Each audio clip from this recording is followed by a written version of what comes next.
রাজধানী সহ দেশের বিভিন্ন অঞ্চলে বয়ে যাচ্ছে তীব্র তাপপ্রবাহ।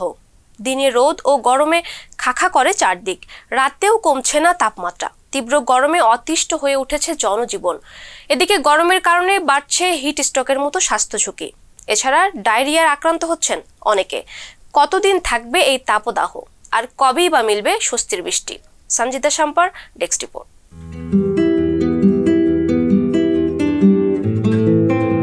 জ্যৈষ্ঠের তাপদাহে পুড়ছে দেশ, স্বস্তিতে নেই মানুষ। মন প্রাণ চাইছে আকাশ ভেঙে বৃষ্টি নামুক। নাবিশ্বাস ওঠায় এ দশায় বৃষ্টি নামবে কিনা সে তথ্য জানিয়েছে আবহাওয়া অধিদপ্তর।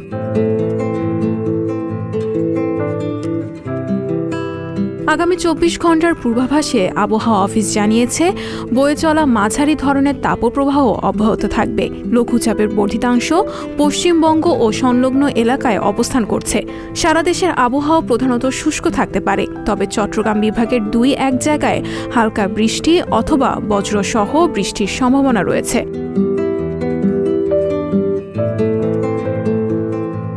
তাপমাত্রার বিষয়ে পূর্বাভাসে জানানো হয়, সারা দেশে দিন ও রাতের তাপমাত্রা সামান্য বাড়তে পারে। এই সময়ের মধ্যে ঢাকায় বাতাসের গতি ও দিক দক্ষিণ ও দক্ষিণ পূর্ব দিক থেকে ঘন্টায় 8 থেকে 12 কিলোমিটার দক্ষিণ পশ্চিম মৌসুমী বায়ুর টেকনাফ উপকূল পর্যন্ত অগ্রসর হতে পারে।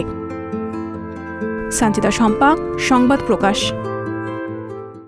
সংবাদ, ফিচার ও অনুষ্ঠানের জন্য ভিজিট করুন সংবাদ প্রকাশের ওয়েবসাইট এবং যুক্ত থাকুন ফেসবুক পেজ ও ইউটিউব চ্যানেলের সঙ্গে।